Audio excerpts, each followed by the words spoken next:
그래서 개인적인 생각이 오는데 그러면 이러면 어떨까요? 한국 힙합 유튜버 시상식 같은 걸 만들어서 홀릭, 숑키, 우키팝, 남궁재불, 맥랩 부르고 이 사람들이 심사를 하게 하는 거예요. 평론가로서 참여해서. 그거 신인상 부분 같은 것도 신설이 되면 네. 그 전에 저도 한번 채널을 파겠습니다. 아 그러니까요.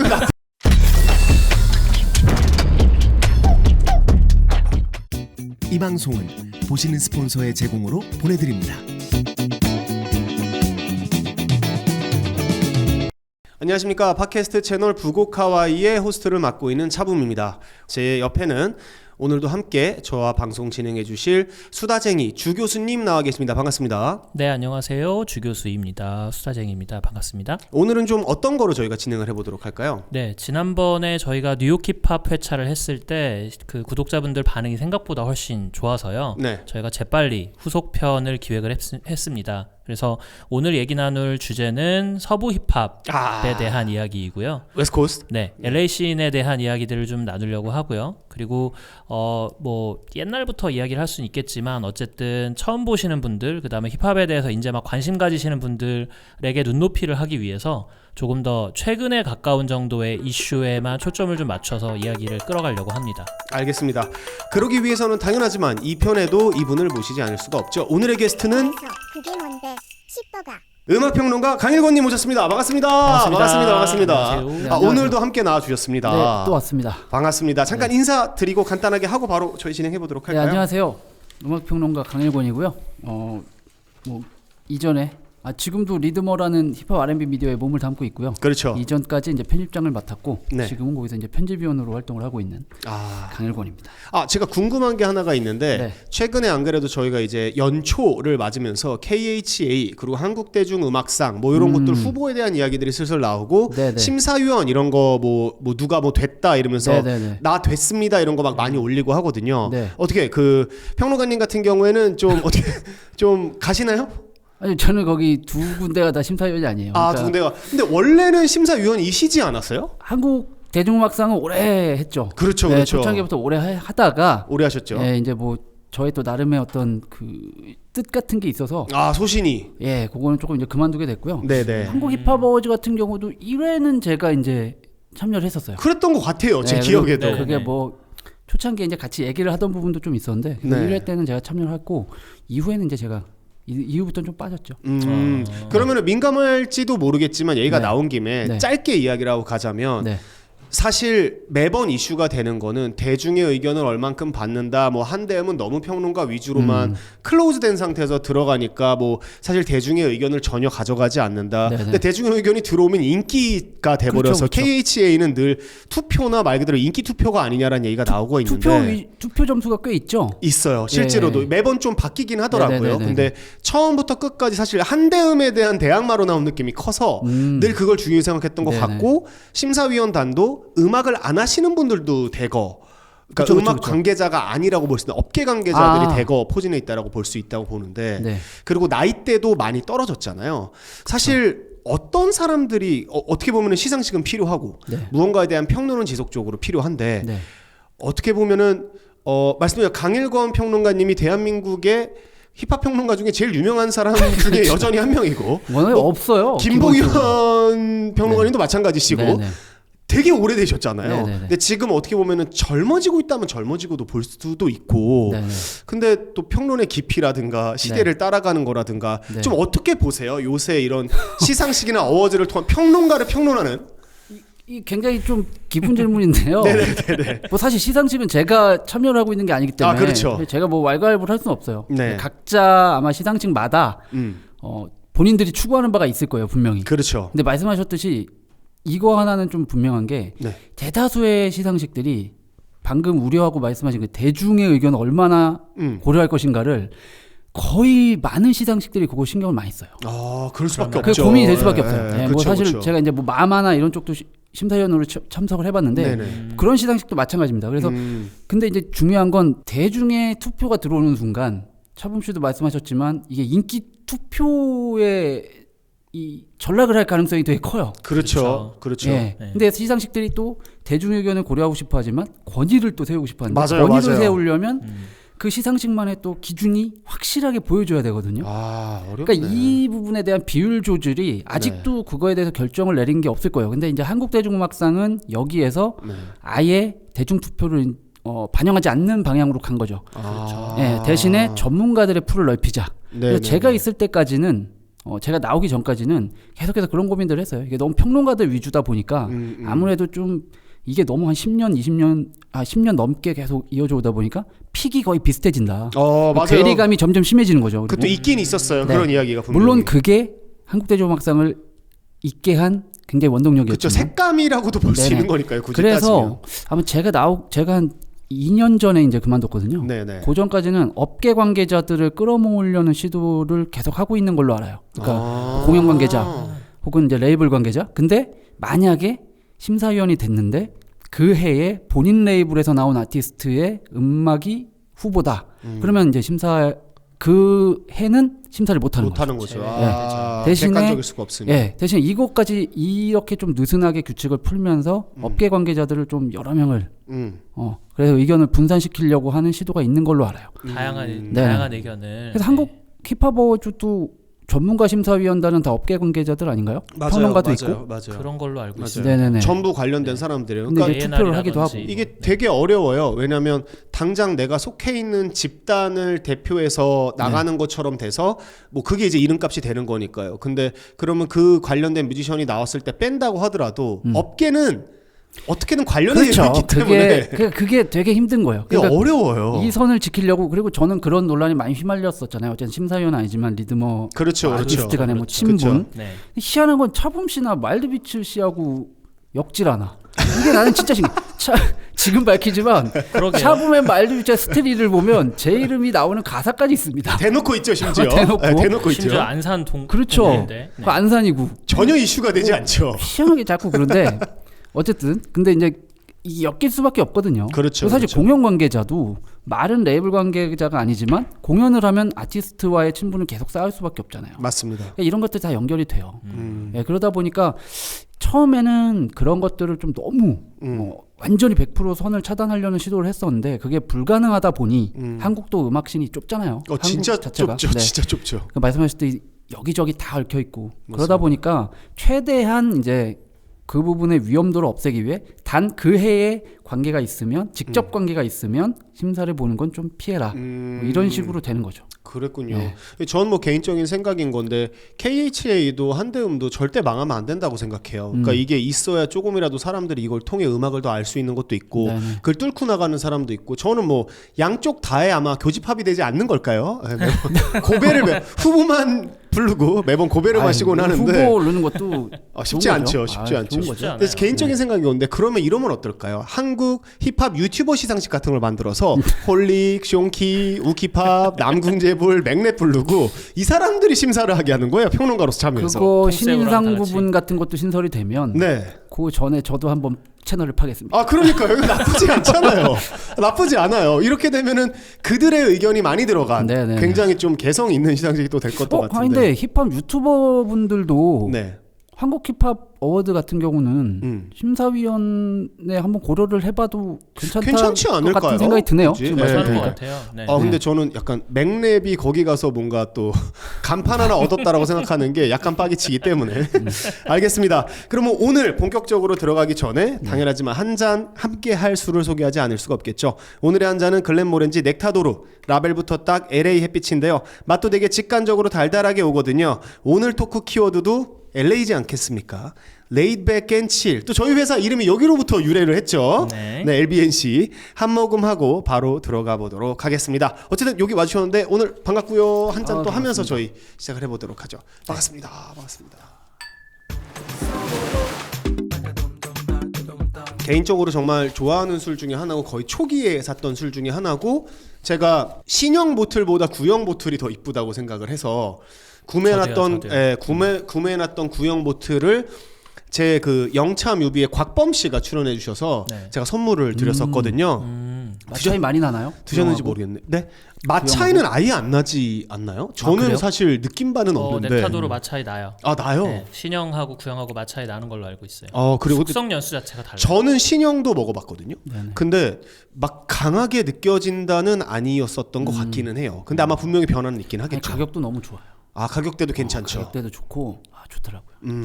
알겠습니다. 자 그러면 본격적으로 저희가 오늘은 서부 힙합을 다루게 될 텐데 네. 고민을 해봤어요. 뉴욕 힙합은 저희가 역사를 밑에서부터 위로 올라오면 네네. 보시는 분들도 지루할 수도 있고 광범위하고 많은 채널에서 이미 다뤄졌기 때문에 최근의 이슈들을 다뤘는데 동부 힙합 같은 경우에는 마침 예전 분들이 요새 다시 앨범을 낸다 쪽으로 이야기가 오면서 자연스럽게 역사 공부도 되고 요새 이야기도 되고 네네. 성범죄에 대한 이야기도 하고 저희가 나누긴 했습니다만 디디게이트. 예.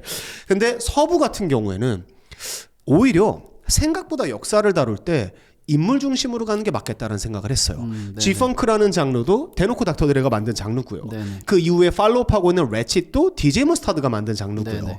때문에 예를 들어서 웨스트코스트 힙합하면 가장 먼저 떠오르는 거 투팍. 그러니까 그렇죠. 인물 중심으로 가는 게 맞겠다. 네. 그리고 이 사람들이 이른바 서부 힙합의 게임 체인저가 아니었을까라고 해서 서부 힙합 게임 체인저 편으로 잡았는데요. 이번에 첫 번째로 저희가 다뤄볼 이야기는 아무래도 켄드릭 라마에서부터 시작을 해야 되지 않을까 빼놓을 수 싶어요. 예. 게이다. 일단은 서부 힙합만의 무드에 대해서 네네. 다른 동부 힙합이나 남부와 다른 거 그거에 대해서 평론가님 설명해 주시는 거부터 자연스럽게 켄드릭 라마로 넘어가 보도록 하죠. 뭐 서부 힙합은 갱스터 랩과 지펑크로 얘기를 할 수 있겠죠. 그렇죠. 네네. 물론 90년대 때 LA가 사실은 그 실험적인 힙합 사운드 있죠. 이거의 네네네. 거의 보고였어요. 맞아요. 그쵸. 네네네. 베이에리어. 베이에리어죠. 네, 네. 베이에리어가 또 굉장히 매력적인 곳이죠. 그런 실험적인 힙합과 E40로 E40, 데뷔되는 네네. 그 하이피 사운드, 그쵸. 뭐 맥두레라든지, 그쵸. 그러니까 이런 게 공존했던 곳인데, 그러니까 갱스터 랩과 지펑크라는 사운드가 워낙 독보적으로 메인스트림에서 영향력을 끼치다 보니 상대적으로 이제 실험적인 사운드라든지 하이피 사운드가 언더그라운드 쪽으로 됐었죠. 그래서 그렇죠. 당시에는 서부 하면 어쨌든 갱스터 랩과 지펑크인데 사실 두 개가 연관이 돼 있죠. 그러니까 갱스터 펑크가 지펑크니까. 그렇죠. 근데 여기서 한 가지 중요한 건 갱스터 랩은 철저하게 가사로서 분류를 맞습니다. 한다고 생각을 하시면 되고요. 그리고 지펑크는 그 갱스터 랩 가사를 밑에 깔리는 프로덕션. 그렇죠. 이것을 이제 지펑크라고 볼 수 이른바 있겠죠. 비트 그래서 스타일. 네, 뭐 레이드백하고 레이드백하다는 건 좀 저도 이 용어를 평론할 때 어떤 한글로 풀었을까를 생각을 했는데 도저히 안 나와요. 이걸 뭐라고 얘기해야 이게 안 나와요. 될지를 잘 모르겠어요. 뭐 느긋한데 그게 뭐 어떤 느긋하면서 어떤 약간의 긴장감도 있고 이런 건데 이걸 풀었으면 너무 그래서 저도 그냥 레이드백하다라고 쓰거든요. 네네네. 그래서 레이드백한 느낌 그리고 굉장히 펑크 음악에 중심을 두다 보니까 되게 펑키하죠. 그렇죠, 정말로. 그렇죠. 그 80년대 댄스 음악의 펑키함과는 또 다른. 그렇죠. 그러면서 또 은근히 끈적함도 있고, 또 맞습니다. 멜로딕하고 뭔가 이런 좀 뭉글뭉글한 감성들 이런 네. 부분들이 다 결합된 음악을 서부 힙합 사운드라고 할 수 있을 것 같아요. 맞습니다. 매력이 확실히 있었던 것 같아요. 그리고 많은 분들이 이제 G-펑크에 펑크가 붙으니까 네. 그 브루노 마스가 하는 업타운 펑크 같은 이제 그런 계열 아니면 마이클 잭슨 5가 네, 했었던 네, 걸 네, 생각 네. 많이 하시는데 사실은 P-펑크, 사이카델릭 그렇죠. 펑크로부터 유래됐다고 보는 쪽이 맞죠? 그러니까 원료를 따지고 가면 뭐 어쨌든 업다운 펑크가 모티브로 삼은 그렇죠. 그러니까 제임스 브라운의 펑크 옛날 펑크 네, 음악도 네, 사실 네. 모티브가 되긴 하죠. 맞습니다. 근데 이제 좀 더 말씀하신 대로 그 다음에 조지 클린턴과 펑카델릭 사단이 좀 더 새롭게 만들어낸 아주 저 우주적 분위기와 그죠, 우주적 분위기와 굉장히 사운드. 끈적끈적하고 좀 그쵸. 퇴폐적인 분위기들이 있는 그런 어떤 야하죠. 그렇죠. 네. P-펑크라는 음악을 네. 이제 사실 모티브 삼은 게 G-펑크죠. 그래서 이름도 이제 G-펑크를 P에서 P를 G로 바꾼 거죠. 아, 네. 그쵸, 네, 그쵸, 그쵸. 표기부터도 그쵸. 모든 부분이 P-펑크에서 탄생을 한 거죠. 맞습니다. 그러면 거기서부터 시작을 해서 바로 중간을 건너뛰고 현대로 넘어오게 되면은 가장 최근에 LA 씬, 그러니까 캘리포니아 전체를 이끌어가고 있는 거는 물론 아까 E40 말씀도 하셨는데 네네네. E40의 적자라고 볼 수 있나요? G-Eazy가 어쨌든 간에 베이에리아 멤버들 중에는 그래도 뜬 편이라고 볼 수는 있을 텐데 네, 그렇죠, 그렇죠. 근데 이제 대중적으로는요. 네네네. 근데 사실 실질적으로 저희가 LA 힙합이다, 웨스트코스트 힙합이다라고 얘기할 수 있는 거는 TD 사단 이야기를 안 할 수가 없고 그렇죠. 지금의 TD 사단의 핵심 멤버 탑독 엔터테인먼트 자체를 널리 알리게 된 켄드릭 라마 이야기를 사실 안 할 네네네. 수가 없습니다. 맞습니다.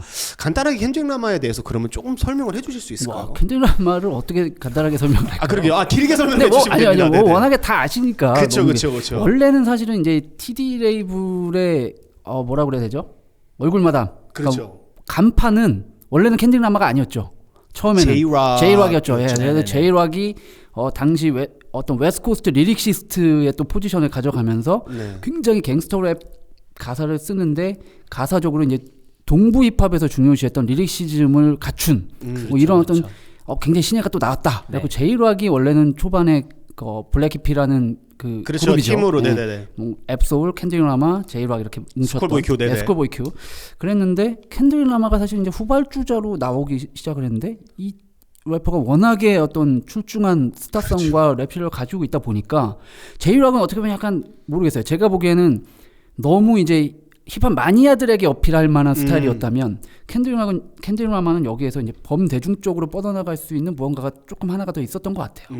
그래서 캔드릭 라마가 부각이 되면서 TD를 대표하는 래퍼가 이제 바뀌었죠. 네, 캔드릭 라마로. 그렇죠. 네, 그래서 캔드릭 라마가 솟아오면서 힘을 받았는데 사실 캔드릭 라마에 대해서 제가 한 가지 중요하게 말씀드리고 싶은 건 네. 독특한 거는 LA 90년대 서부 힙합의 정신을 굉장히 고스란히 계승을 하고 등장을 했어요. 어떤 부분에 대해서 그런 부분에서도 네. 제이락하고 좀 차이가 있었던 것 같은데 네. 캔드릭 라마가 초창기에 이제 막 미국 힙합 씬에서 주목을 받으려고 할 때 네.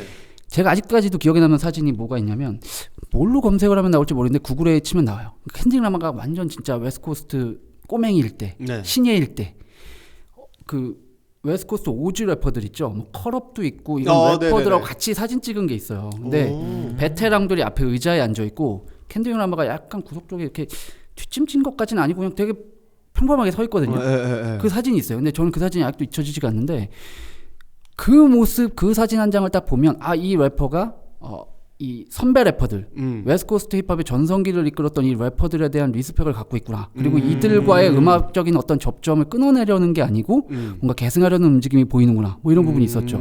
그래서 이후에 그 정규 첫 번째 앨범이 나왔잖아요. 쿠키즈 매드시티. 네네. 네. 어마무시한 앨범이었었죠. 이 앨범을 들어보시면 웨스트코스트 힙합 90년대 사운드를 계승한 건 아니지만 앨범 전체적으로 거기에서 제가 제일 좋아하는 곡이 매드시티라는 곡인데 네. 이 곡을 들어보시면 MC8이라는 오즈 래퍼를 초청을 했죠. 그렇죠. 주류에서 완전히 밀려났던 네. 그 갱스터 랩의 거의 전설적인 선배 래퍼를 초빙을 하고 마지막 부분 끝날 때 보시면 닥터들의 사단이 했던 그 지펑크 특유의 그 신스 사운드가 쫙 나와요. 잠깐 나왔다 끝나죠. 맞아요. 네네네. 이런 부분들에서 이제 캔드릭 라마가 나는 웨스트코스트 힙합의 적자다라는 거를 이제 굉장히 쫙 보여주는 지점이었던. 그러니까 이 사람은 옛날 서부 힙합의 뿌리를 계승을 하면서도 과거에만 머물러 있는 것이 아니고 네. 계속해서 또 트렌드한 지점들을 계속해서 섭렵을 해나가면서 앞으로 나아간단 말이에요. 그런데 또 지금 유행하는 트랩 사운드에만 함몰되진 또 않아요. 그렇죠. 그러니까 뭔가 그렇죠. 여러 가지 좀 대형 랩스타들이 역사적으로 보면 트렌드만을 따르거나 네. 혹은 트렌드를 살짝 차용하는 이런 래퍼들이 아니고 네. 결국은 자기 독자적 노선을 가는 래퍼들이 대부분 보면은 대형 랩스타나 아이콘이 되거든요. 대다수가. 레전더리로 네네네, 올라가죠. 그렇죠. 네. 캔드릭 라마가 어떤 그런 면모를 정규 데뷔 앨범을 내면서부터도 보여주면서 지금의 자리까지 올라올 수 있었던 게 아닌가 뭐 그렇게 생각을 합니다. 첫 번째 앨범부터 제대로 된, 그러니까 나는 여기까지 갈 거다. 그리고 이런 걸 계승했다라는 저는 그렇다고 블루프린트 자체를 보여줬다라고 네, 볼 그 수도 두 있는 개를 진짜 기가 막히게 절묘한 조합을 통해서 보여준 거죠. 네, 난 옛날 거를 재현할 거야, 향수를 가져올 거야도 아니고, 나는 예전 사운드는 버리고 난 좀 앞으로 나아갈래도 아니고, 두 개를 동시에 나는 과거도 계승하면서 그리고 존중심을 가지면서 하지만 앞으로도 나아가겠다. 이게 굉장히 잘 융합이 된 아티스트였던 거죠. 정확한 것 같아요. 켄드릭 라마 나왔을 때 말씀하신 것처럼 이미 TD 안에서도 제일 먼저 밀어주고 있는 건 켄드릭 라마가 아니었었거든요. 그렇죠. 오히려 뜬 것도 굳이 뜬 걸로 따지면 스쿨보이 큐가 조금 더 먼저 떴던 것 같기도 하고, 제이락은 이미 유명한 상태였었고, 그러니까 켄드릭 라마는 혼자 힘으로 거기까지 올라갔다고도 볼 수 있을 정도라고 생각이 드는데, 그 안에서 이 생각이 드는 게, 이 사람들이 TD 자체가 출범했을 때가 이미 레칫 이후 세대였잖아요. 그렇죠. YG가 있는 상태. 그러니까 이게 되게 재미난 게, 이제 LA 출신 우리나라도 래퍼들 있잖아요. 로스라는 친구가 제가 또 이제 쇼미더머니도 같이 네. 했었고 네네네. 네, 로스랑 이야기를 나눌 때 이런 게 있었어요. 그러니까 저희가 트리플 세븐 하면서 같이 VMC 팀 소속이 됐었는데 네네. 그랬었죠. 그러니까 그때 디플로우 형도 로스는 이런 음악을 했으면 좋겠다라고 뭐 얘기하고 막 G펑크 이야기를 하고 막 웨스코스 음악 얘기를 하는데 너무 좋지라고 얘기하면서 둘이 떠올리는 웨스코스 힙합이 달랐던 겁니다. 그러니까 로스는 웨스코스 힙합이라고 이야기한다라고 하면은 지금 현재가 래치 이후 세대의 사운드로 TD가 생각을 하고 있고 하는, 그렇죠. 네네네. 이거라고 생각을 하고 있는 네네. 거죠. 근데 디플로우 형 같은 경우에는 정말 예전에 90년대 G펑크 사운드 스타일. 그거 자체를 생각하고 있는데 켄드릭 라마가 그 사운드를 잘 섞었다라고도 볼 수 있을 것 네네네. 같고 그리고 앨범 전반적으로 봤을 때는 사운드적으로 완전 웨스트코스트 힙합이라고 보기도 어려워요. 그렇죠. 그냥 트랩 사운드가 맞아요, 이른바 맞아요. 많이 섞여 있기 때문에 그런 걸로 봤을 때 되게 적당하게 하이브리드로 들어왔달까? 저는 평론가님이 말씀하신 것처럼 제이락이야말로 웨스트코스트에서 보통 슈퍼스타가 가지고 갖고 있는 마초적인 이미지, 키, 맞아요. 덩치, 잘생긴 외모, 네. 랩 스타일, 가사 완벽했다고 봐요. 근데 켄드릭 라마가 뜬 건 안드레 3000 뜰 때 같은 느낌이 커요. 예술가, 네네. 뭔가 재간둥이 이런 느낌이 좀 더 크잖아요. 그렇죠. 뭔가 막 이렇게 겉으로 풍겨지는 아우라나 이런 건 사실 초반에 잘 없었어요. 켄드릭 라마가. 특히나 갱컬처가 전반에 그렇죠. 깔려있는 웨스코스에서 네네네. 굉장히 예외적인 멤버라고도 볼 수 있을 것 네네네. 같은데 근데 그래서 오히려 더 색감이 타고나지 않았나 저도 그런 것 같아요. 더 짙어지지 않았나라고 네네. 생각을 해요. 주교님 같은 경우에는 켄드릭 라마에 대해서는 좀 어떠세요?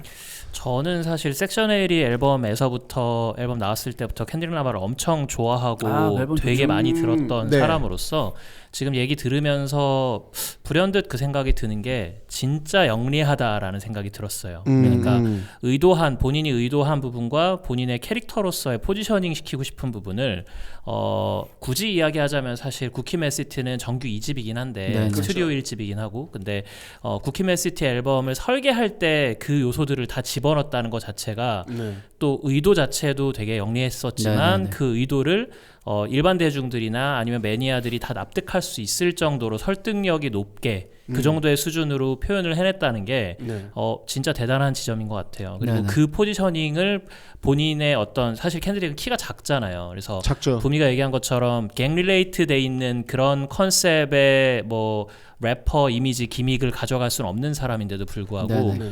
컴튼에 대한 이미지를 본인 등에 딱 업으면서 그 안에서 캔드릭 라마만의 어떤 감도를 집어넣었다는 게 네네. 진짜 좀 남들이 쉽게 따라하지 못하는 지점으로 포지셔닝을 가져간 그거라서 이게 단순히 그냥 순수 예술가적인 감각만 있는 게 아니라 이 사람은 뮤직 비즈니스 안에서도 본인이 어떻게 해야지 생존하고 더 멀리 갈 수 있는지를 꾸준히 고민한 사람인 것 같다라고 생각합니다. 뭐 동의합니다. 왜냐하면 첫 번째 그 구키드 매드시티 이후의 행보들을 보면 앨범 설계하는 어떤 그 그림 그리는 부분이나 네. 이후에 뭐 디스전까지 그렇죠. 뭐 이런 여러 가지 부분들을 보면 뭐 뮤직비디오 나오는 것들, 장난 아니죠. 예, 비주얼적인 네. 부분들 네. 뭐 이런 거 보면 확실히 말씀하신 대로 그런 것들에 대한 어떤 뮤직 비즈니스 쪽에도 굉장히 설계 정신이 투철한 것 같아요.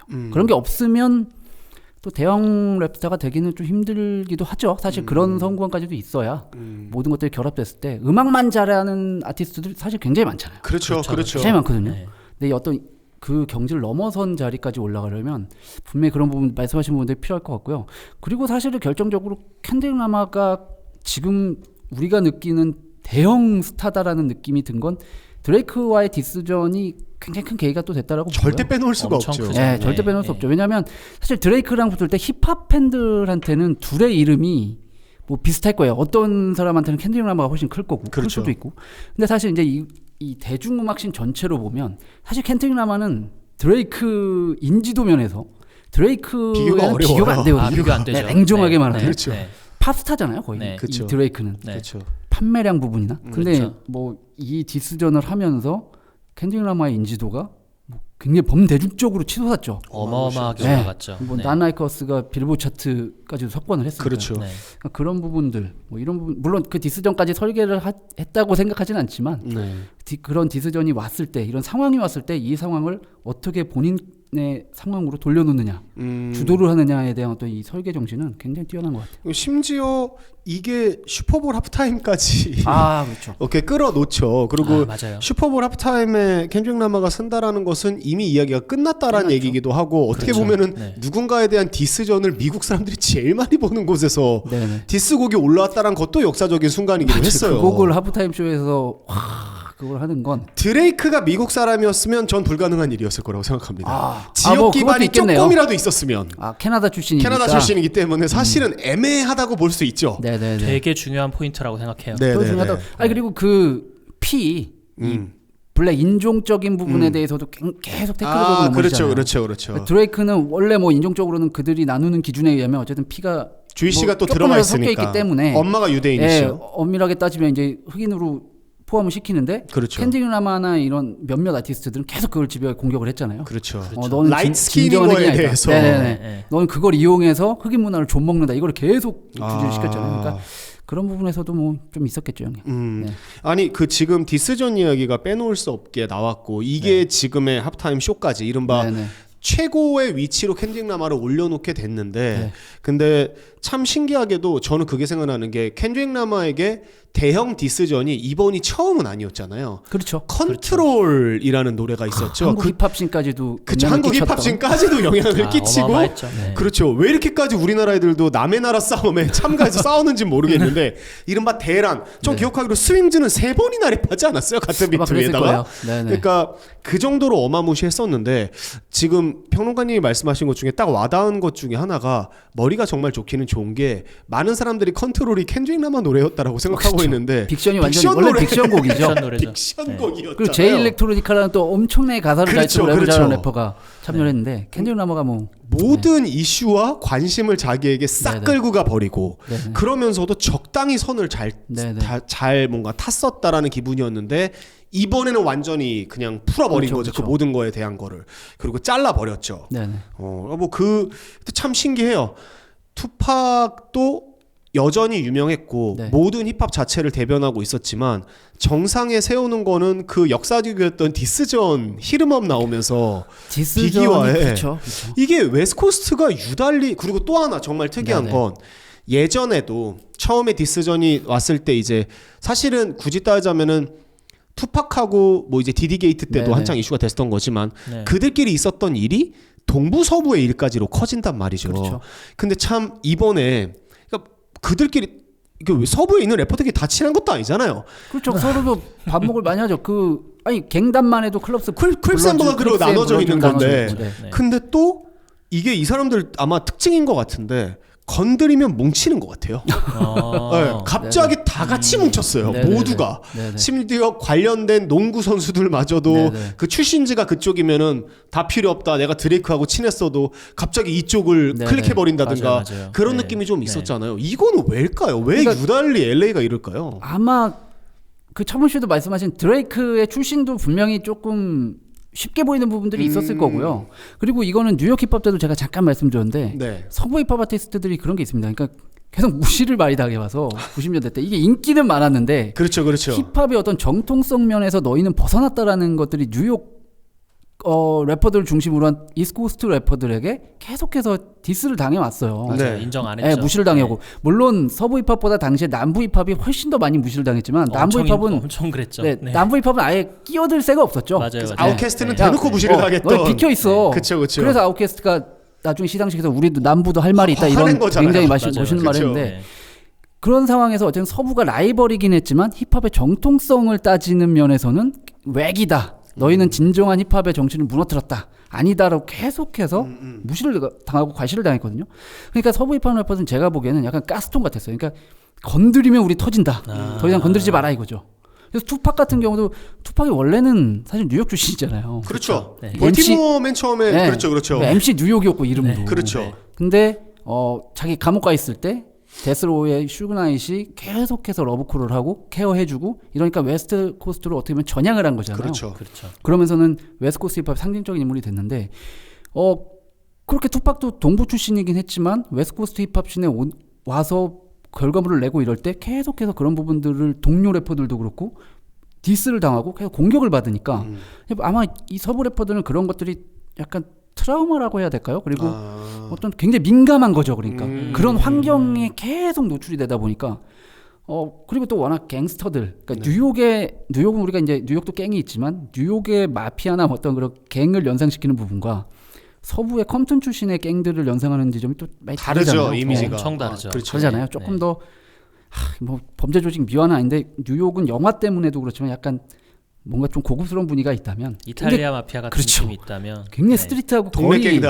동네 좀 무서운 뭐 이런 네. 게 있죠. 그래서 그런 부분들 갱 문화들과 누구보다 또 접점이 되어 있는 게 서부 힙합씬이다 보니까 여러 가지가 뭉쳐서 그렇게 된 것 같아요. 그리고 치카노, 라티노 래퍼들이 또 네네. 서부 힙합씬에 큰 지분을 차지하고 그렇죠. 있잖아요. 사이프레스부터 네. 시작해서 그렇죠. 그리고 이 아티스트들이 또 갱단과 이 패밀리즘이 굉장히 굉장히 강하고. 심하죠. 엄청 네, 강하죠. 그렇죠. 네, 그렇죠. 자, 오늘도 그렇게 한번 입어봤는데요. 이 네네. 체크 그렇죠. 이런 거. 플란네를 제가 또 이렇게 오늘 안산 안신까노 갱. 간지로 네. 네네. 큰 포켓 2개. 그렇죠, 그렇죠.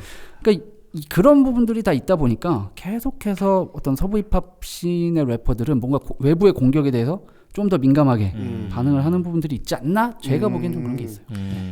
그 주 교수님이 준비해주신 질문 중에 요거 되게 재밌을 것 같아서 이거 GNX랑 그 LA나 이제 캘리포니아 쪽 시내들 관련된 질문 네, 요거 GNX 에 마지막으로 관해서. 한번 여쭤보면서 켄드릭 라마는 다음으로 넘어가면 네네. 어떨까 싶은데. 네, 제가 질문을 할까요? 네. 네, 그 켄드릭이 그 최근 앨범이죠. GNX에서 LA나 캘리의 시내들을 좀 막 대거 앨범에 네네네. 참여를 시키면서 본인 콘서트에도 막 엄청 많이 불러가지고 공연을 시키고 네네. 거기서 이제 날라거스 5번인가 불렀죠. 네네네. 그래가지고 그렇죠, 그렇죠. 네, 근데 그때 연속으로. 이제 이렇게 시내들을 확 끌어올리는 느낌이 좀 있는데 이게 제가 봤을 때는 단순히 그냥 시내들을 서포트한다는 개념 정도로만 볼 게 아니라 자기가 이 LA 씬 전체를 대표하는 뭔가 엄청 거물급의 존재이다라는 거를 좀 증명한다, 뭐 레프레젠한다, 아니면 과시한다 이런 느낌으로 보였는데 그 평론가님 보시기에는 이게 켄드릭이 느끼는 책임감인 것 같아 보이는지 아니면 어떤 일정 부분 되게 욕심인 것 같아 보이는지 어떻게 보고 계신지 약간 심리학자로서의 질문이네요. 지금은 이거는 좀 사실 네네. 어렵죠. 알 수가 우리가 없죠. 또 켄드릭 근데 라마의 마음은. 저는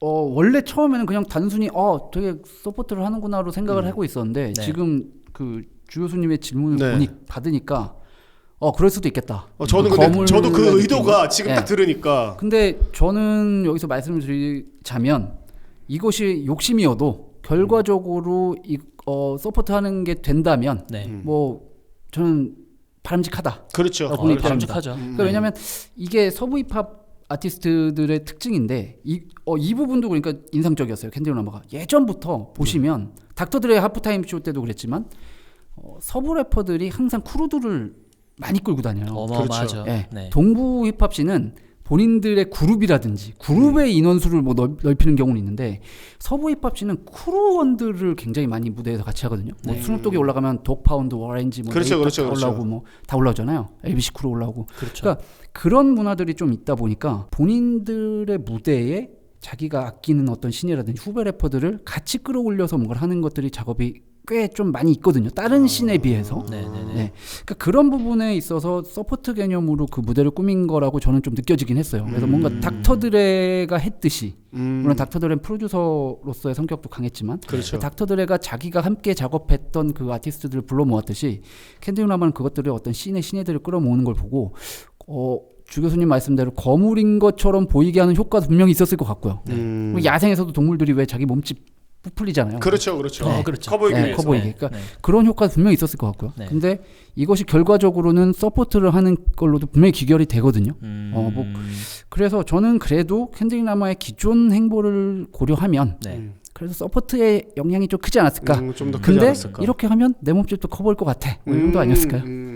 저는 이제 뭐 제 개인적으로 저에겐 질문하지 않으셨지만 네. 제 개인적인 의견을 말씀을 드리자면 인터넷에서 자주 있는 현상입니다. 너를 칭찬함으로써 나를 올리는. 그치. 네, 저는 딱 그거라고 생각을 합니다. 이게 야 니들 참 중요해. 잘한다. 네네. 내가 윗사람으로서 얘기해 주는 거에서 사실은 나를 올리는. 아. 예, 보통 댓글에서 많이 하는 거죠. 인터넷 댓글에서. 이걸 제가 늦게 깨달았어요. 그래갖고 제가 맨날 너넨 틀렸어. 이러니까 이래서 내가 욕을 많이 먹구나. 이거 좋은 말입니다. 좋습니다. 네, 맞아요. 자, 그러면 저는 한마디 얹자면 네. 캔드릭이 투팍의 이미지를 되게 많이 사용한다는 생각을 했었어요. 실제로 투팍을 굉장히 존경을 많이 표했죠. 또. 그렇죠. 앨범 네네네. 내내 그런 네네네. 모먼트들이 많았고 네네. 그 커리어 내내. 심지어 투 핀퍼 버터플라이 그것도 앞자 투팍 따서 만든 거다 뭐 이런 얘기도 있었거든요. 그래요? 그 앞자리만 따면은 투팍이거든요. 그래서 네, 그 그러네. 얘기가 있었어요 실제로. 뭐 제가 만든 얘기는 아니고요. 온라인상에. 그렇네. 네, 그게 뭐 그 정도로 네네. 확실히 가고자 하는 길을 그쪽으로 생각을 하고 있는 것 그런 같기도 것 같아요. 해요. 그러니까 투팍도 사실 본인이 거물이 되는 순간을 임계점을 넘어간 이후로부터는 네네. 자기 이너 서클에 있는 사람들만 앨범에 참여시키고 그렇죠, 그렇죠. 맞아요. 투어도 맨날 그 사람들하고만 네네네. 하고 왜냐면 본인이 이미 너무 슈퍼스타니까 네네. 굳이 다른 슈퍼스타의 힘을 빌릴 필요가 없는 네네. 단계까지 갔다라는 걸 보여주는 느낌으로 투팍이랑 같이 활동한 뮤지션들 중에 랩 실력이 별로인 사람들도 치노 SL 퍼큐2 같이 근데 네네네. 그런 것들 있는데도 불구하고 친노 엑셀의 네. 랩 실력 별로라고 생각하시는 건가요? 저는 되게 잘한다고 생각해요. 좋아하기도 하는데. 저 개인적으로 좋아하는 래퍼입니다. 네네네. 근데 그래서 그렇게 좀 되게 그 동급은 아니더라도 네네네네. 되게 내 호미들과 네네. 같이 활동을 하는 그런 아웃로즈 느낌이었는데. 멤버들 뭐 이런. 네네네. 네네. 근데 캔드릭이 그걸 좀 차용한 게 아닌가. 그래서 굳이 별로 신경 안 쓰고 GNX 트랙 GNX 같은 경우에도 네네. 앨범 발매 하루 전인가 편곡이 끝났다 그러잖아요. 네네. 비트가. 그러니까 그냥 이렇게 해도 돼 나는. 그게, 대충 해도 그게 괜찮아. 좋은 것 같아요. 예, 예. 굳이 그런 것 캔들라마 같아요. 정도 했으면 이제 본인이 굳이 맞지 않는데 음. 대형 이름을 쓸 필요는 없는 거죠. 그런 것도 있을 거고요. 그리고 투팍은 안 좋아할 수가 없을 것 같아요. 나스도 좋아하잖아요, 심지어. 그렇죠. 맞아요. 우리 모두에게 영웅이었던 사람이니까요. 그 디스당해서 슬퍼서 눈물 흘리고 진짜 그 나스가 천하에 네네네. 그런 인물이니까 캔드릭 라마도 계속 존경심을 많이 표했죠. 네. 좋습니다. 자 그러면은 저희 캔드릭 라마 알아봤고요. 사실 한 명 정도로 저희가 더 고민하다가 이 사람은 어쨌든 근래 와서는 얘기를 안 할 수가 없다라고 그렇죠. 생각한 게 당연하지만 DJ 머스타드입니다. 머스타드. 그러니까 원래 이렇게 다룰 거면은 닥터 드레와 DJ 머스타드를 다루는 게 맞다라고도 볼 수 있겠지만 저희가 이제 근래 지금의 초점. 지금의 초점을 맞췄을 게임 때는 캔드릭 라마, DJ 머스타드 이 두 명, 그러니까 이른바 네네. 프로덕션과 플레이어 네네. 두 명에 대해서 얘기를 할 수밖에 없다라고 생각을 했습니다. 그냥 간단하게 뭐 간단한 소개 말고 길게 설명을 해주셔도 괜찮습니다. 일단은 네네. DJ 머스타드 자체가 레치시라는 장르를 갖고 나오면서 그렇죠. 사운드가 갈렸어요. 네네. 그러니까 서부 힙합이라고 우리가 얘기할 수 있는 거는 단순 랩이 아니라 네네. 사운드 전반적인 게 매번 포함이었었습니다. 맞아요. 그랬었죠. 근데 그 사운드가 처음으로 바뀌게 된 게 바로 DJ 머스타드 때문인 건데 네. 요거에 대해서 좀 설명을 해주실 수 있을까요? 사실 DJ 머스타드가 처음 나왔을 때 레츠 뮤직을 들고 나왔을 때는 DJ 머스타드를 서부 힙합이라고 인식을 하는 그 의견이 거의 없었어요. 잘 없었죠. 네네. 왜냐하면 처음에는 어쨌든 레츠 뮤직이었고 레츠 뮤직은 뭐 구체적으로 요약을 하자면 남부의 이제 뭐 크렁크 사운드라든지 트랩 사운드라든지 이런 거의 영향과 서부 힙합의 영향을 받아서 탄생을 한 장르인데 사실은 남부 힙합 사운드에 좀 더 분류가 됐었죠. 그러니까 네. 트랩 이후에 좀 더 미니멀하고 간소화된 어떤 클럽 사운드, 클럽 지향적인 음악 이런 프로덕션으로 인식이 됐었는데 이 DJ 머스타드가 초반에 이제 타이달라 사인이나 이런 아티스트들하고 같이 나왔잖아요. YG나. 네. 근데 YG와의 히트곡 그 마이 마이 히타 마이 네, 엔. 네. 뭐 네. 클린 버전은 히타더라고요. 아 마이 히타예요. 마이 히러, 마이 히러. 아, 마이 히러. 네. 마이 히러. 네네네. 마이 히러. 마히라 이거. 우리가 얘기할 수 없는 그 단어의 전에 그렇죠, 그렇죠. 그게 메가 히트를 기록했잖아요. 그렇죠. 어마어마했죠. 어마무시했죠. 네. 근데 이후에 저는 그랬고 처음에는 머스타드도 레짓이라는 장르를 개발을 한 선구자긴 한데 이 음악 자체가 워낙 단순하고 뭔가 트랩보다도 오히려 더 변형될 구석이 안 보이는 거예요. 그래서 이 음악이 나왔을 때 실제로 미국 음악씬에서도 그렇고 저도 그렇지만 이렇게 그냥 한철 장사 되겠구나 이 음악은 이런 스타일이었어요. 근데 머스타드가 이후에 갑자기 웨스트코스트 지펑크 사운드를 결합을 하기 시작하거든요. 그렇죠. 그러면서 이제 판도가 완전히 바뀌는 거죠. 그렇죠. 얘기가 완전 달라져. 완전, 사운드적으로 그렇죠. 다른 곳으로 향했죠. 저는 머스타드 앨범하고 그 이후에 나오는 곡들을 듣고도 사실 깜짝 놀랐어요. 그러니까 머스타드가 먼저 레칫을 유행을 시켜놓고 그때 이제 유행을 하면 미국도 이제 막 그런 스타일들이 막 오잖아요. 메인스트림 차트에 올라가야 되니까. 네. 다른 레칫들이 막 나오기 시작을 하니까 포화 상태도 아닌 상황인데 머스타드가 거기에서 변형을 딱 주면서 나왔거든요. 그러면서 지펑크 사운드에 그 신스가 들어가고 그렇죠. 때로는 베이스라인 그 두루뭉술한 베이스라인을 가미하기도 하고 근데 분명히 원형은 레칫이고 이런 사운드를 가지고 오면서 머스타드가 그냥 단순한 그런 히트 프로듀서는 아니구나. 그러면서 이제 파일을 키워나간 거죠. 그리고 이후에는 R&B까지 이제 그렇죠. 손댔잖아요. 그렇죠. 그래서 뭐 레치 댐비라는 음악도 나오고 이건 타이달라 사인이 뭐 먼저 조금 선보인 네, 장르이기도 네. 하지만 이게 약간 뭐 정통이란 표현을 쓰기는 애매한데 구분을 굳이 주기 위해서 말씀드리자면 약간 정통 R&B 쪽 아티스트하고도 같이 작업을 하기도 하고 하고 많이 하고 네. 그 음악 스펙트럼을 본인이 나는 요 레칫에만 머무르지 않는다. 레칫을 기반으로 이 음악을 좀 더 확장하겠다라는 것들이 있었던 것 같아요. 그래서 그렇게 빨리 변화를 줬던 것 같아요. 그러면서 말씀하신 대로 오늘날 서부 힙합의 어떤 사운드적인 부분에서의 변화, 이 굉장히 큰 영향을 끼친 아티스트가 됐죠. 네. 이게 참 되게 재미난 게 말씀하신 것처럼 DJ 머스타드도 레칫이라는 장르를 만들고 난 다음에 계속해서 변화해 나가고 있었어서 네네. 예를 들어서 맨 첫 번째 히트곡인 My N-World 이거를 빼고 그 다음으로 넘어가서는 또 메가히트 친 게 몇 개가 있긴 합니다만 예를 들어서 그 자기 앨범에 그 퓨어 워터 이제 미고스랑 같이 했었던 거 같은 경우에는 명확한 레치 사운드인데 웨스트코스트가 빠져있는 느낌이고 네네네. 오히려 웨스트코스트의 신예라고도 볼 수 있었던 라디 리치랑 같이 만든 벌린 같은 음악은 그냥 샘플링 음악이에요. 네네네. 그러니까 사실 웨스트코스트적인 이미지라기보다는 그러니까 본인의 음악 자체가 확장되는 근데 이거를 샘플링이라고 봤을 때 음악 스타일이 오히려 초기의 G-펑크 음악하고도 닮아있다고도 볼 수 네네네. 있어요. 그러니까 아이스큐브나 이런 애들이 썼었던 음악의 요즘 버전 808 드럼이 들어간 저는 그 구간이 정말 특이하다라고 보거든요. 맞아요. 그러니까 그 주 교수님이 여기 써놓으신 질문 중에 이게 있더라고요. 네. G-펑크가 드라이브 음악이면 레칫은 클럽 즉식성 음악 쪽이 아닌가요? 라고 이제 질문을 써주셨는데 클럽 튠이죠. 그렇죠. 네. 맞아요. 레칫이 초반에도 말씀드렸지만 철저한 클럽 지향적 음악이죠. 그러니까 이 레칫 음악이 탄생하는데 결정적인 영향을 준 장르 중 하나가 이제 크렁크잖아요. 그렇죠. 릴 존이 했던. 네네. 그 크렁크 자체가 또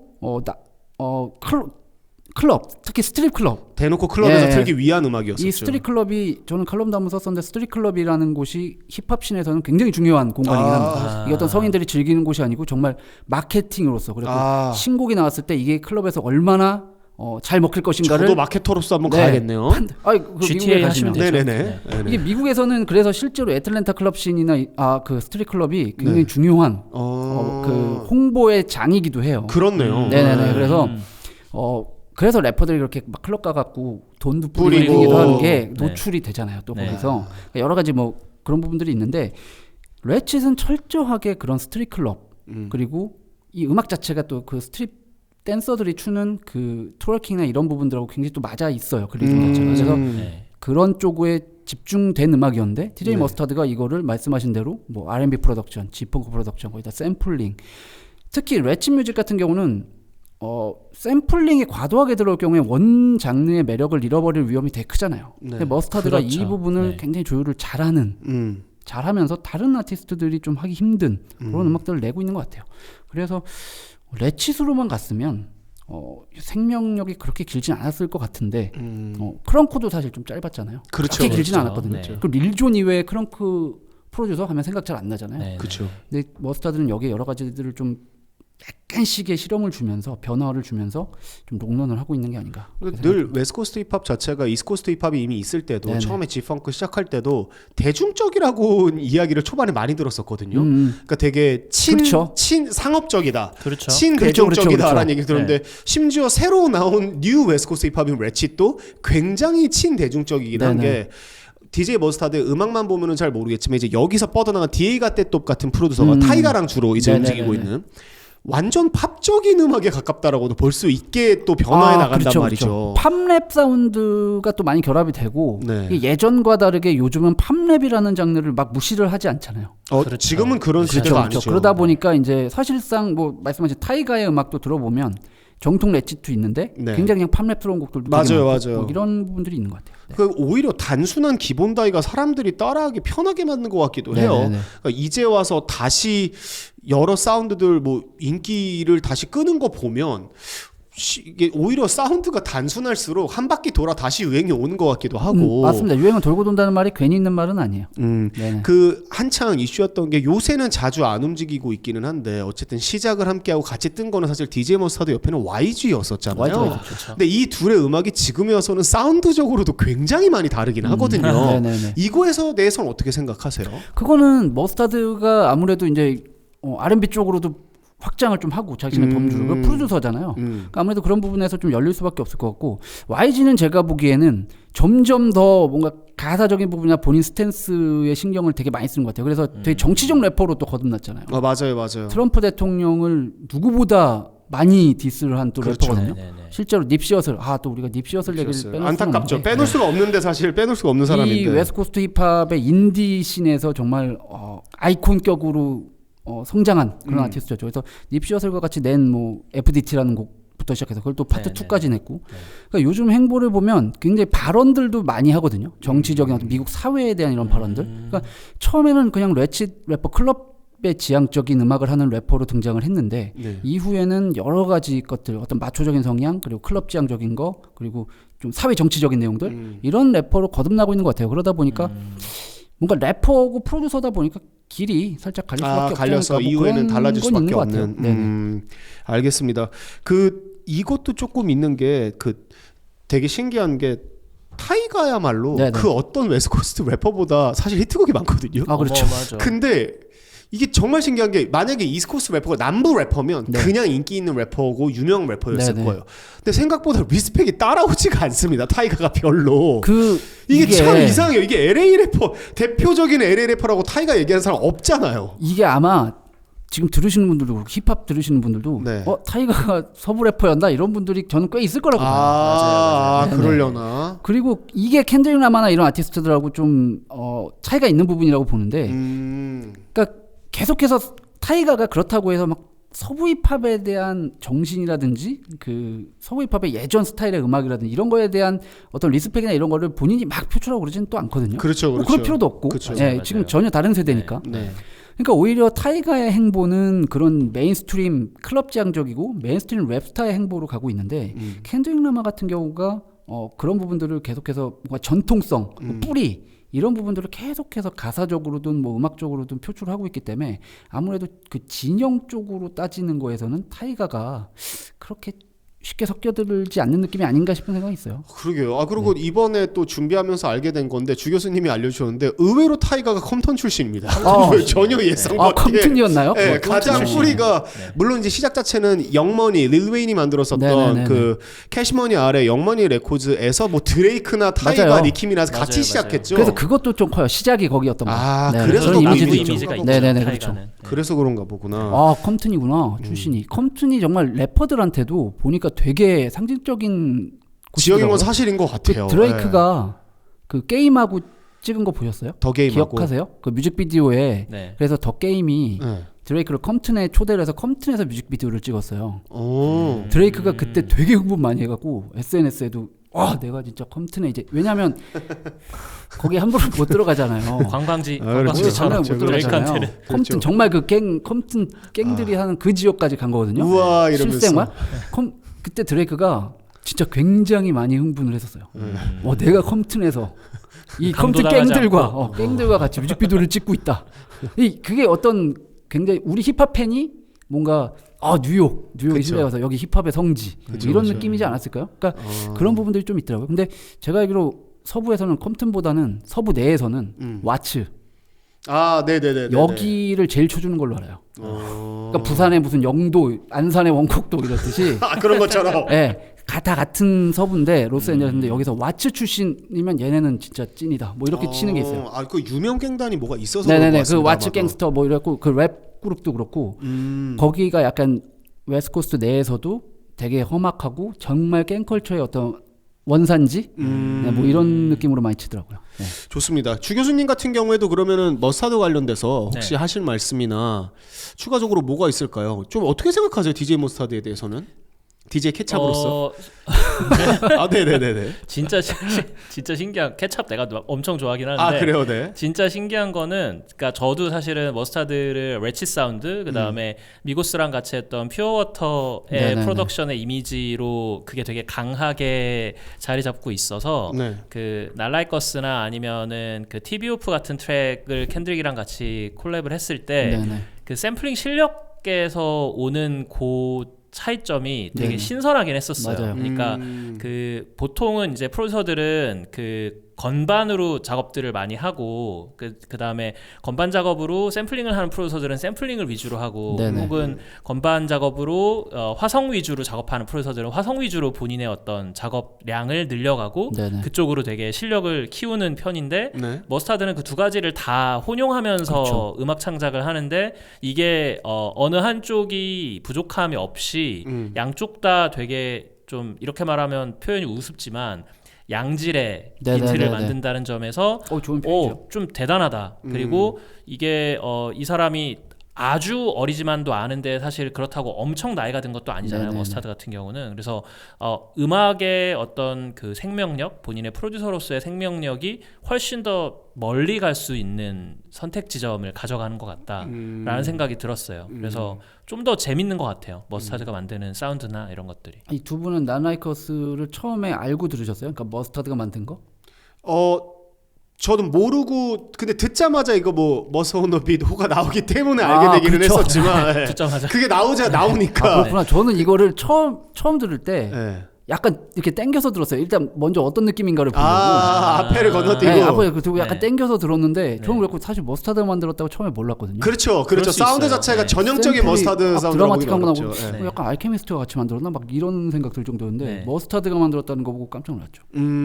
맞네요. 하긴 이전 게 또 알케미스트랑 같이 했었던 네네네네. 거여서 그렇게 생각할 수도 있겠네요. 충분히 샘플링, 그러니까 이게 되게 재미난 게 사람들이란 거는 그러니까 이 프로듀서나 이 래퍼가 이런 느낌만 할 줄 안다고 생각을 맞아요. 하는데 사실은 다작하는 케이스가 대부분이잖아요. 네네. 많죠. 그러니까 그 안에서 소비되는 거 오히려 밖에 거를 켄드릭 라마가 갖고 와서 소비를 시킨 것 같은 느낌이기는 해요. 네네네. 원래 머스타드 사운드랑은 조금 다르긴 했다. 근데 그래서 오히려 신선한 것도 그리고 있었다. 그걸 또 잘하잖아요. 잘하죠. 그러니까 이게 보시면 약간 한국 힙합 팬들이 착각을 하시는 게 있는데 요즘 트랩이나 뭐 이런 쪽에서는 샘플링을 안 하는 걸로 많이들 아는 분들도 있더라고요. 근데 실제로 미국 힙합씬은 샘플링을 계속합니다. 그럼요, 계속해요. 그럼요. 가장 그거를- 핵심인 걸요. 네네, 그게. 계속 하는데 트랩이나 이런 쪽에서는 그 샘플 예전 샘플처럼 샘플의 이게 어떤 샘플이다. 그리고 그 샘플이 원본의 느낌을 최대한 좀 안 살려가려고 그러죠. 그러니까 리듬 위주로만 깔다 보니까 드럼 쪽으로만 많이 이제 이 샘플링을 분산을 시키다 보니까 샘플링을 안 한 비트다. 그 샘플링을 했어도 무슨 의미지? 이게 뭐 샘플링의 느낌도 안 나는데 뭐 이런 느낌인데 머스타드 같은 경우는 거기에 그냥 아예 트렌디한 비트 위에다가 그냥 예전처럼 그 샘플 라인을 그냥 그렇죠. 갖다가 넣었잖아요. 박으니까. 그 이런 것들이 참 기가 막힌 시도 같아요. 좀. 네. 좋습니다. 그러면 오늘 저희 두 번째 힙합편 시간으로 인물편으로 가져가서 켄드릭 라마와 DJ 머스타드까지 해서 인물 중심으로 서부 힙합의 근래를 한번 다뤄봤습니다. 맞아요. 최근을 다뤄봤는데 네. 마지막으로 요거 한번 질문 드려보면 어떨까 싶어요. 서부 힙합 자체가 사실 지금 이스트코스트가 다시 일어난다. 그리고 남부로 넘어간 지가 트렌드가 너무 오래돼서 어쨌든 새로운 신인들의 탄생? 그러니까 예를 들어 이런 것도 있어요. 최근에 디스전이 뭐 오랜만에 이스트코스트 웨스트코스트 디스전이다 그러면서 이제 조이 베레자하고 레이본 뭐 이런 친구랑 네네네네. TD죠. 심지어 소속사도 TD고 한데 인지도가 개박살 수준으로 유명하지가 않아요. 그리고 지금 TD가 내는 뮤지션들이나 앨범이 이거는 거의 그냥 인디 레이블 아닌가 싶을 정도로 실제로 인디예요. TD는. 그렇잖아요. 네네. 예. 근데 이제 사람들한테는 대형 기획사 그렇죠. 웨스트코스트를 그렇게 느껴지죠. 옛날에 데스로우나 애프터매스 정도였는데 몸집이 워낙 크니까. 그러니까 이게 지금 이 상황에서 웨스트코스트 힙합은 어디로 향하고 있는 걸까요? 혹은 지금의 웨스트코스트 힙합의 그나마 무기라고 볼 수 있는 것은 무엇이 있을까요? 요거에 대해서 얘기를 마지막으로 좀 해보면 어떨까 싶어요. 이게 조금 흥미로운 건요. 지금 어쨌든 켄드릭 라마라는 대형 랩스타가 나왔고 네. 또 랩스타를 넘어섰죠. 아이콘격인 어떤 이 시대 힙합의 그렇죠. 아이콘격인 인물이 나왔고 지금도 뭐 닥터 드레가 여전히 하프타임 쇼를 최근에도 장식할 만큼 검으로 인정을 받고 스눕독이 누구보다 왕성하게 유명하죠. 그렇죠. 활동을 맞아. 하고 있고 네. 그런 부분이 있는데 흥미로운 것은 이 동부 힙합 신 분위기랑은 좀 달라요. 그러니까 동부 힙합은 저희가 그때도 얘기했지만 그런 신예들이 나오고 뭐 그리젤다 레코드라든지 여러 나오면서 뉴욕 힙합의 어떤 부활이라든지 그렇죠. 지금 다시 동부 힙합이 돌아오고 있다. 네. 뭐 이런 반응들이 있거든요. 근데 서부 힙합 쪽은 사실 그건 없어요. 그러니까 어떤 웨스트코스트 힙합으로 어떤 이야기들이 전개되는 분위기는 또 아니에요. 그러니까 거의 개별 아티스트인 거죠. 맞아요. 개별적인. 네. 그러니까 켄드릭 라마가 웨스트코스트 힙합 정신을 계속 얘기하고 이 음악에서 켄드릭 라마를 평가할 때 이 아티스트의 굉장히 놀라운 지점 중에 하나로 웨스트코스트 힙합의 뿌리를 얘기하지만 네. 켄드릭 라마의 성공을 웨스트코스트 힙합과 연결짓지는 또 않는 거죠. 이런 부분들이 조금 있습니다. 그래서 사실 서부 힙합이 뭐 GNX나 무대에서 그 신예들을 하긴 했지만 네. 사실 그렇게까지 막 퍼져나가진 않아요. 근데 제 생각엔 네. 이 약간 언더그라운드 씬의 분위기의 차이점인 것 같긴 해요. 그러니까 이 약간 뉴욕 동부 힙합의 언더그라운드 씬은 정말 힙합 헤드들 있죠. 아, 나 메인스트림에 완전 나 메인스트림 힙합은 진짜 힙합도 아니지. 지겨워. 반골 기질이 있는. 약간 반골 기질이 있는 이런 힙합 골수 팬들을 중심으로 한 우리가 정말 말하는 언더그라운드 힙합 씬 같은 느낌이라면 네. 서부 힙합 쪽은 예전부터도 보면 그런 구분이 사실 그렇게 많진 않아요. 여기는 정말 뭐 서부 힙합의 언더그라운드는 그동안 치카노 라티노 래퍼들이 만들었던 씬들이 굉장히 컸거든요. 맞아요. 네. 그리고 웨스트코스트 힙합에서 정말 유명한 그 컴튼 출신 래퍼들은 이미 90년대 이후에 사실 많이 사라졌었습니다. 그러니까 활동이. 예, 그러니까 언더그라운드 씬이라는 거를 말하는 게 조금 애매한 상황이었어요. 그렇죠. 그러다 보니까 지금 등장하는 신예들도 사실은 뭐 언더그라운드 씬 동부처럼 언더그라운드 씬을 형성하다가 메인스트림을 그런 느낌이 아니고 처음부터 약간 그런 신진 세력들 다른 지역의 어떤 뭐 애틀랜타 출신들 남부 힙합의 신진 세력들하고 큰 차이가 없는 경로들을 보이거든요. 여기서 이제 인기를 끄느냐 마느냐가 결정이 나는 건데 그러다 보니까 사실 어떤 웨스트코스트 힙합 씬으로 얘기를 하는 분위기가 현지에서도 거의 없어요. 그러니까 이게 좀 차이입니다. 큰 동부 힙합 씬과. 어쨌든 사실은 지금 저희가 저번 편에서 동부 힙합의 부활에 대한 이야기를 했는데 네네. 이번에 서부 힙합 편을 다루면서 느낀 게 사람들한테는 켄드릭 라마나 여러 가지 때문에 오늘 다룬 DJ 머스타드까지 네네. 이런 사운드 때문에 웨스트코스트는 죽은 적이 없다라고 얘기를 하지만 네네. 시장 자체가 많이 축소되어 있는 거는 사실이고 그렇죠. 뭔가 또 어마무시한 신의 한 명이 나올 때가 되긴 했어요. 네네. 켄드릭 라마도 87년생이에요. 저보다 2살 동생이에요. 오래됐습니다. 스쿨보이 큐 86년생이고요. 그러네요. 아까 나왔었던 타이거가 그렇죠. 89년생, DJ 네네. 머스터가 90년생이에요. 생각보다 나이가 많진 않아. 그래서 생각보다 네네. 왜냐면 다들 일찍 시작했기 어리지 때문에. 않아. 예. 근데 이들이 활동한 지가 굉장히 오래됐다라는 네네. 거죠. 때문에 그 다음 세대가 나오는데 뭐 지금 이제 저 도이치 여사 같은 분도 계시고 네네. 예, 뭐 여사님도 계시고 그런데 잘하죠. 워낙 잘하니까. 근데 뭐 이분도 여러 이야기들이 많기 때문에 그러니까 색감 있는 뮤지션을 늘 배출하는 곳이기도 하고 네네. 굳이 따지자면 미국의 가장 대형 도시 2개 아니겠습니까? 그렇죠. 그래서 이곳에서 또 무언가가 또 용트름이 한번 나오기를 저희가 기대를 해봐야죠. LA 출신이었나요? 모르겠습니다. TD 소속이긴 한데 아닐걸요? 아, 그렇죠. LA 출신은 아마. 네네네. 예. 도이치는 플로리다 출신. 네네네. 아 완전 남부네요. 그러니까 이게 그것도 있는 거예요. 그러니까 TD가 원래는 웨스트코스트 어쨌든 인디 웨이블로 시작이 됐는데 예전에는 그러면 그 지역 친구들만 받았거든요. 그랬죠. 그렇죠. 네. 웨스트면은 웨스트 래퍼들만 네. 소속을 하고 LA 지역 애들. LA 지역 그리고 그렇죠. 동부면 동부 출신들만 대체로 받고 그랬죠. 그랬는데 예.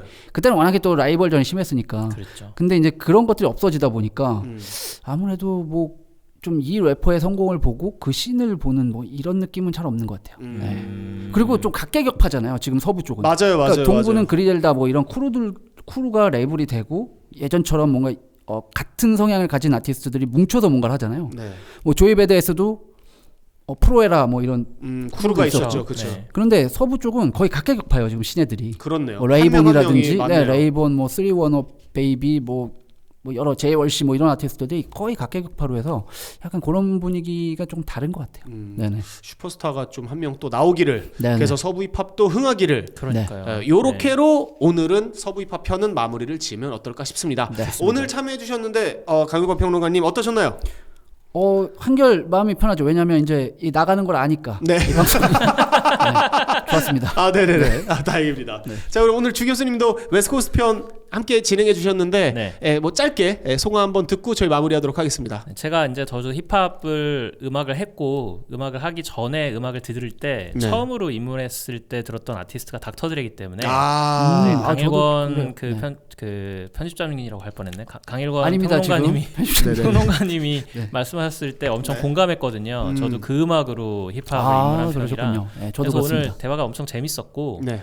제가 지금 건강 때문에 술을 못 마셔가지고 아, 건강 상상에 챙겨야죠. 맡겨서 페어링을 했는데 네. 괜찮았을지 모르겠네요. 네. 색깔이 그러고 보니까 LA 해변에 저 가본 적은 없지만 롱비치 해변에 그렇죠. 어떤 그런 금빛깔이. 네네. 예. 그리고 이 맛도 그렇고 향도 그렇고 웨스코스럽잖아요. 달큰하니. 실키하고 네. 레이백하고. 아니 그리고 갑자기 지금 제목이 기억 안 나는데 네. 차범 씨 거의 데뷔곡 있잖아요. 그 약간 콘노우인가?